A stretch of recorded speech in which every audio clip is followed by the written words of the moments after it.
Hello everyone, welcome to my channel education with Sapna. इस video में आज हम बात करेंगे हिंदी क्लास 10 के चैप्टर नंबर 2 की पार्ट 2, जिसका नाम है तुलसीदास। इस चैप्टर के आज हम प्रश्नोत्तर देखेंगे। देखिए, आपका जो 10th का कोर्स है इस बार आरबीएसई बोर्ड का वो चेंज हो चुका है। ये न्यू कोर्स की वीडियो है। आपका जो एनसीईआरटी का कोर्स है वो इस बार आपके कोर्स में लागू हुआ है, तो ये न्यू कोर्स है आपका। तो चलिए शुरू करते हैं इस वीडियो को लाइक करें, शेयर करें। चैनल पे नए हैं तो सब्सक्राइब करके बेल आइकन को प्रेस करें, जिससे आने वाली नेक्स्ट वीडियो की नोटिफिकेशन आप तक तुरंत पहुंच सके। तो चलिए शुरू करते हैं। सबसे पहला प्रश्न है, परशुराम के क्रोध करने पर लक्ष्मण ने धनुष के टूट जाने के लिए कौन कौन से तर्क दिए? तो इसका उत्तर है, परशुराम के क्रोध करने पर लक्ष्मण ने धनुष टूट जाने पर तर्क देते हुए कहा कि यह धनुष पुराना व कमजोर था, यह तो राम के छूते ही टूट गया, इसमें राम का कोई दोष नहीं है। वैसे भी एक पुराने और अनुपयोगी धनुष को तोड़ने से हमें क्या लाभ हो सकता है और आपकी क्या हानि हो गई है? ऐसे धनुष के टूटने पर क्रोध करना ठीक नहीं है, ऐसे कहा लक्ष्मण ने। दूसरा प्रश्न, परशुराम के क्रोध करने पर राम और लक्ष्मण की जो प्रतिक्रियाएं हुई उनके आधार पर दोनों के स्वभाव की विशेषताएं अपने शब्दों में लिखिए। तो इसका उत्तर हो जाएगा, राम के स्वभाव की विशेषताएं। राम स्वभाव से कोमल और विनयी है, इसलिए उनके मन में अपने बड़ों के प्रति आदर और श्रद्धा है। वे स्वयं को परशुराम का दास बताते हैं। वह व्यर्थ की बातों में ना पड़कर लक्ष्मण को समझाते भी हैं और परशुराम का दिल जीत लेते हैं। अब है लक्ष्मण के स्वभाव की विशेषताएं। लक्ष्मण का स्वभाव राम के विपरीत है। वे उग्र, वीर और साहसी हैं। वे अपने व्यंग्य बाणों से परशुराम को छलनी कर देते हैं, जिस कारण परशुराम भड़क उठते हैं। इसके साथ ही वे वाचाल, मर्यादा का उल्लंघन करने वाले और आक्रामक स्वभाव के हैं। तीसरा प्रश्न, लक्ष्मण और परशुराम के संवाद का जो अंश आपको सबसे अच्छा लगा उसे अपने शब्दों में संवाद शैली में लिखिए। तो देखिए, लक्ष्मण ने क्या कहा, हे मुनिवर, वार की जगह वर कीजिएगा। हे मुनिवर, हमने बचपन में न जाने कितने धनुष तोड़ डाले, तब आपने क्रोध नहीं किया, फिर इस धनुष पर आपकी इतनी ममता क्यों? ऐसा किसने कहा? लक्ष्मण ने। किससे कहा था? परशुराम से। अब परशुराम क्या कह रहे हैं, हे राजपुत्र, लगता है तेरी मृत्यु आ गई है, इसलिए तू संभल कर बोल नहीं पा रहा है। तू शिव धनुष को धनु ही के समान बता रहा है, जबकि इस धनुष के बारे में संसार भर को पता है। अब लक्ष्मण क्या कहते हैं, हे देव, हमने तो यही जाना था कि सारे धनुष एक जैसे ही होते है, फिर राम ने इसे नए के धोखे में देखा था, यह तो छूते ही टूट गया, इसमें उनका क्या दोष है? अब परशुराम कह रहे हैं, अरे शठ मानी होता है मूर्ख। अरे शठ, लगता है तू मेरे स्वभाव को भी नहीं जानता है। मैं तुझे बालक समझकर छोड़ रहा हूँ, तू मुझे निरामुनि समझ रहा है। मैं बाल ब्रह्मचारी हूँ। मैंने कई बार इस पृथ्वी के सारे राजाओं का संहार किया है। मैंने सहस्त्र बाहु की भुजाएं काट डाली हैं। इतना ही नहीं, मेरे फरसे की कठोरता के भय से गर्भ के बच्चे भी गिर जाते हैं। चौथा प्रश्न, परशुराम ने अपने विषय में सभा में क्या क्या कहा, पद्यांश के आधार पर लिखिए। जो बुक में आपके पद्यांश दे रखा है उसका ये अर्थ है, तो आप बुक में से पद्यांश उतार लीजिएगा। मैंने यहाँ उत्तर बताया है उसका। परशुराम ने अपने बारे में सभा में कहा कि मैं बाल ब्रह्मचारी हूँ। सारा संसार जानता है कि मैं क्षत्रियों के कुल का शत्रु हूँ। मैंने अनेक बार अपनी भुजाओं के बल पर इस धरती को राजाओं अर्थात क्षत्रियों से विहीन किया है। मेरे इस भयंकर फरसे ने सहस्त्र बाहु की हजारों भुजाओं को काट डाला। इसे देखकर जो गर्भधारिणी स्त्रियाँ होती हैं उनके गर्भ भी गिर जाते हैं। पांचवा, लक्ष्मण ने वीर योद्धा की क्या क्या विशेषताएं बताईं? तो इसका उत्तर है, लक्ष्मण ने वीर योद्धा की विशेषताएं बताते हुए कहा कि वीर योद्धा रणभूमि में वीरता दिखाता है और अपने वीरतापूर्ण कार्यों के माध्यम से अपना परिचय देता है। वे अपने पौरुष का अहंकार नहीं रखते और अपने मुंह से अपनी वीरता का बखान नहीं करते हैं। अगला प्रश्न, छठा, साहस और शक्ति के साथ विनम्रता हो तो बेहतर है, इस कथन पर अपने विचार लिखिए। तो इसका उत्तर हो जाएगा, साहस और शक्ति के साथ विनम्रता का गुण होना एक बहुत ही अच्छा गुण है, क्योंकि विनम्रता इन दोनों पर नैतिक अंकुश रखती है। व्यक्ति कई बार शक्ति और साहस के बल पर उद्दंडता करने लगता है, उसकी उद्दंडता के कारण वह बुरा लगने लगता है। ऐसी स्थिति में विनम्रता ही उस पर अपना नियंत्रण करती है। लक्ष्मण और परशुराम दोनों पराक्रमी एवं शक्ति संपन्न है, परंतु विनम्र न होने से अहंकारी लगते हैं।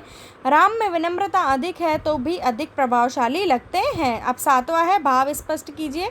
आपकी बुक में दे रखे होंगे पद्य, इनके 3 पद्य हैं, उनके मैंने यहाँ अर्थ बता दिए हैं। आप पद्य जो है बुक में से उतार लीजिएगा।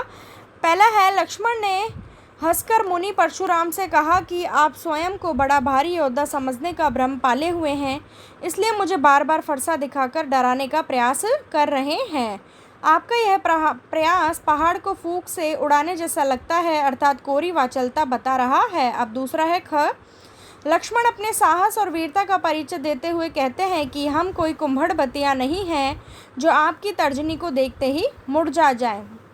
हम भी कोई कम नहीं हैं। मैंने फरसे और धनुष बाण को बलि प्रकार देख परख कर ही कोई बात कही है। मैं आपसे किसी बात में कम नहीं हूँ, इसलिए मुझे कम आंकने की भूल मत करना। अगला है ग, विश्वामित्र परशुराम की बुद्धि और समझ पर तरस खाते हुए सोचने लगे कि परशुराम को हरा ही हरा दिखाई देता, अर्थात स्वयं के बारे में बड़ी भ्रांति है। वह लक्ष्मण को गन्ने से बनी खांड के समान समझ रहे हैं कि उसे एक ही बार में नष्ट कर डालेंगे। वे अज्ञानतावश नहीं समझ पा रहे हैं कि लक्ष्मण लोहे से बना खांडा है, जिससे संघर्ष मोल लेना आसान नहीं है। 8वां प्रश्न, पाठ के आधार पर तुलसी के भाषा सौंदर्य पर 10 पंक्तियाँ लिखिए। तो इसका उत्तर हो जाएगा, तुलसी रस सिद्ध कवि हैं। तुलसी की भाषा शुद्ध अवधि है। उन्होंने भाषा को प्रौढ़ साहित्यिक स्वरूप प्रदान किया है तथा संवाद योजना के द्वारा पात्रानुसार कोमल मधुर व्यंग्यात्मक भाषा का प्रयोग कलात्मक रूप में किया है। तुलसीदास ने तत्सम शब्दों के तद्भव रूप रखकर श्रुति माधुर्य का समावेश किया है। आपने चौपाई, दोहा, छंद में रचना कर भाषा को लोकप्रिय बनाया है। उन्होंने वीर तथा हास्य रस के साथ ही मुहावरों, सूक्तियों का सुंदर प्रयोग किया है। अगला 9वां प्रश्न, इस पूरे प्रसंग में व्यंग्य का अनूठा सौंदर्य है, उदाहरण के साथ स्पष्ट कीजिए। इसका उत्तर हो जाएगा, इस पूरे प्रसंग में लक्ष्मण के कथनों में व्यंग्य का अनूठा सौंदर्य झलकता है। परशुराम मुनि हैं, ब्राह्मण हैं, इसके साथ ही वे बहुत ही अड़ियल और बड़बोले हैं, इसलिए लक्ष्मण उन पर व्यंग्य बाण चलाता है, जिससे वे और अधिक क्रोधित होते हैं। लक्ष्मण अपने व्यंग्य बाणों से उनकी खोखली वीरता की धज्जियां उड़ा देते हैं। जब परशुराम आवेश में आकर शिव धनुष तोड़ने वाले का संहार करने की बात करते हैं, तब लक्ष्मण कहते हैं कि हमने बचपन में ऐसे कितने ही धनुष तोड़े। इस प्रकार यह पठितांश व्यंग्य से भरपूर है। अगला 10वां प्रश्न, निम्नलिखित पंक्तियों में प्रयुक्त अलंकार पहचान कर लिखिए। आपकी बुक में कुछ पंक्तियाँ दी गई हैं, उनमें अलंकार आपको बताना है। तो पहले में अलंकार हो जाएगा अनुप्रास, दूसरे में अनुप्रास और उपमा अलंकार है, तीसरे में उत्प्रेक्षा और पुनरुक्ति प्रकाश अलंकार है, और चौथे में है उपमा और रूपक। अब है आगे 11वां प्रश्न, रचना और अभिव्यक्ति के अंतर्गत। सामाजिक जीवन में क्रोध की जरूरत बराबर पड़ती है। यदि क्रोध ना हो तो मनुष्य दूसरे के द्वारा पहुंचाए जाने वाले बहुत से कष्टों की चिर निवृत्ति का उपाय ही न कर सके। आचार्य रामचंद्र शुक्ल जी का यह कथन इस बात की पुष्टि करता है कि क्रोध हमेशा नकारात्मक भाव के लिए नहीं होता, बल्कि कभी कभी सकारात्मक भी होता है। इसके पक्ष या विपक्ष में अपना मत प्रकट कीजिए। तो सबसे पहले पक्ष में मत देखते हैं। क्रोध के पक्ष में मत, क्रोध हमेशा नकारात्मक भाव लिए हुए नहीं होता, वह कभी कभी सकारात्मक भी होता है, क्योंकि वह अन्याय का प्रतिकार करता है तथा साहस वीरता का प्रदर्शन कर उत्साह का संचार भी करता है। अब है क्रोध के विपक्ष में मत। क्रोध एक अवगुण है, मनुष्य का शत्रु है, क्योंकि वह उसे घमंडी और बड़बोला बनाता है। क्रोध विनाश का कार्य करता है, वह निर्माण नहीं कर सकता। 12वां प्रश्न, संकलित अंश में राम का व्यवहार विनयपूर्ण और संयत है। लक्ष्मण लगातार व्यंग्य बाणों का उपयोग करते हैं और परशुराम का व्यवहार क्रोध से भरा हुआ है। आप अपने आप को इस परिस्थिति में रखकर लिखें कि आपका व्यवहार कैसा होता। तो इसका उत्तर है, उपयुक्त परिस्थिति में हमारा व्यवहार संतुलित होता। हम लक्ष्मण की तरह परशुराम के बड़बोलेपन का विरोध तो करते, लेकिन उनका अपमान नहीं करते। हम भी साहस के साथ जोर जोर से बोलकर उन्हें परिस्थिति समझने के लिए मजबूर करते।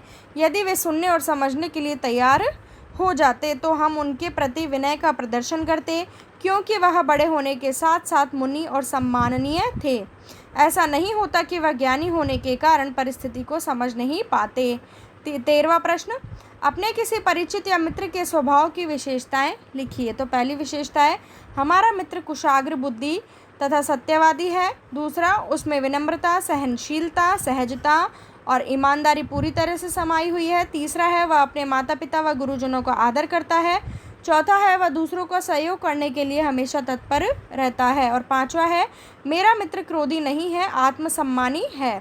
14वां प्रश्न, दूसरों की क्षमता को कम नहीं समझना चाहिए, इस शीर्षक को ध्यान में रखते हुए एक कहानी लिखनी है।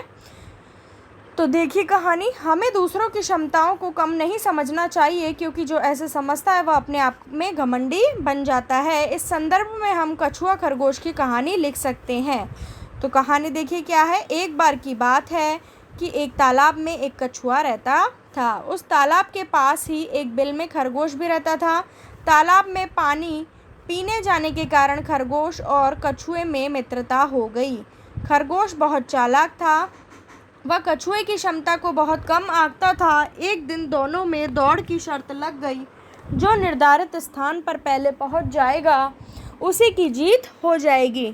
खरगोश दौड़कर आधी दूर तक जल्दी पहुंच गया। उसने सोचा कि अभी तो कछुए को यहाँ तक आने में बहुत समय लगेगा, इसलिए वह पेड़ के नीचे विश्राम करने लगा। खरगोश को नींद आ गई। कछुआ धीरे धीरे चलते वह निर्धारित स्थान पर पहुंच गया। वह कहीं पर भी रुका नहीं, चलता ही रहा। खरगोश की नींद खुली और उसने फिर से दौड़ लगाई तो उसने देखा कि कछुआ तो पहले से ही वहां पहुंच चुका था। इस प्रकार कछुआ दौड़ में जीत गया। खरगोश को पछतावा हुआ क्योंकि उसने कछुए की क्षमता को कम आंका था। इसलिए शिक्षा मिलती है कि हमें कभी भी दूसरों की क्षमताओं को कम नहीं समझना चाहिए। 15वां प्रश्न, उन घटनाओं को याद करके लिखिए जब आपने अन्याय का प्रतिकार किया हो। तो इसका उत्तर हो जाएगा, हमने कई अवसरों पर अन्याय का प्रतिकार किया। जैसे हमारे विद्यालय में एक निर्धन छात्र पढ़ता था। वह विद्यालय द्वारा निर्धारित पूरी पोशाक पहनकर नहीं आता था। एक दिन शारीरिक शिक्षक ने जूतों की जगह चप्पल पहनकर आने पर उस पर 50 रुपये का जुर्माना लगा दिया। इससे वही नहीं, हम भी दुखी हुए क्योंकि वह जुर्माना देने में क्या था, असमर्थ था। मैंने प्रधानाचार्य के पास जाकर इस अन्याय का प्रतिकार किया। अंततः उसका जुर्माना क्या हो गया, माफ़ हो गया। अब 16वां प्रश्न, अवधी भाषा आज किन किन क्षेत्रों में बोली जाती है। तो अवधी भाषा अवध क्षेत्र में बोली जाती है। इसके क्षेत्र हैं लखीमपुर खीरी, बहराइच, गोंडा, बाराबंकी, लखनऊ, सीतापुर, उन्नाव, फैजाबाद, सुल्तानपुर, प्रतापगढ़ और रायबरेली। इन जो क्षेत्रों में है अवधी भाषा आज भी बोली जाती है। तो ये थे इस चैप्टर के क्वेश्चन आंसर्स। वीडियो को लाइक ज़रूर करें, ज़्यादा से ज़्यादा शेयर करें, चैनल को सब्सक्राइब जरूर करें, साथ ही में बेल आइकन को प्रेस करें जिससे आने वाली दूसरी वीडियो की नोटिफिकेशन आप तक तुरंत पहुंच सके। मिलती हूँ आपसे नेक्स्ट वीडियो में। Thank you.